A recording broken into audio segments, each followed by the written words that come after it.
ఆకుకూరలకు అన్నిటికన్నా ఎక్కువ మందులు కొడతారు, మిరపకాయలకు కొడతారు. అవన్నీ మనం ఆకుకూరలు మంచిగా ఇంతింత ఆకుకూర తింటాం.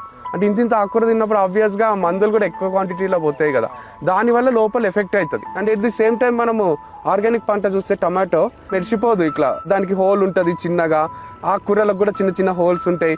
అంటే పురుగు తినడం వల్ల అట్లా ఉంటుంది అది. సో మనం ఏం చేస్తామంటే పురుగు తినరాదని మందులు కొడతాం.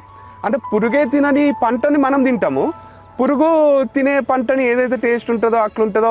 మనకు చిన్నప్పటి నుంచి కూడా జామకాయ కూడా చిల్కా కొరికిన జామకాయ అని తీయగుంటుంది అని అంటారు.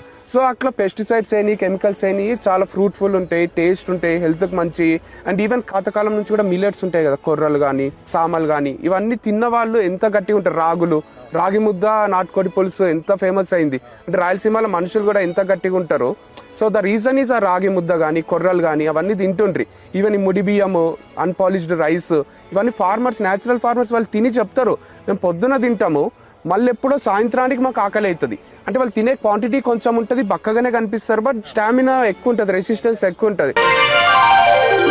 అన్నదాత అన్నదాత మీ అన్నదాత, చెమటోడ్చి ఆహారాన్నందించే రైతన్నా, అనునిత్యం నీ కండదండగా నిలిచే నేస్తం ఎవరన్నా.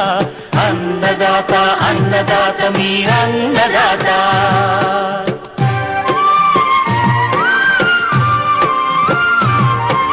నూతన రీతుల సాగుబడి. రైతు షాప్ కూరగాయలు కొనండి, ఫ్రెష్ సరుకు వస్తుంది. ఏ రోజు సరుకు ఆ రోజే, ఉదయం కోస్తే పొద్దున మార్కెట్ కు పోతుంది. ఫ్రెష్ సరుకు 10 రూపాయలు సేఫ్, మీరు సేఫ్ అవుతారు, మేము రైతు లాభపడతాడు, మంచిగా ఉంటది. మన రైతు షాప్ కు వెళ్ళి కూరగాయలు కొనుక్కోండి, మంచి తక్కువ రేట్ లో వస్తాయి. సెంటర్ లో ఇంద్రమ్మ విగ్రహం దగ్గర హాలియా సెంటర్ లో మన రైతు కూరగాయల షాప్ అని ఉంటది. మార్కెట్ లో అందరి కాడికి రేట్ తక్కువ, మన రైతు నేరుగా కస్టమర్ కు తక్కువ రేట్ లో వస్తుంది.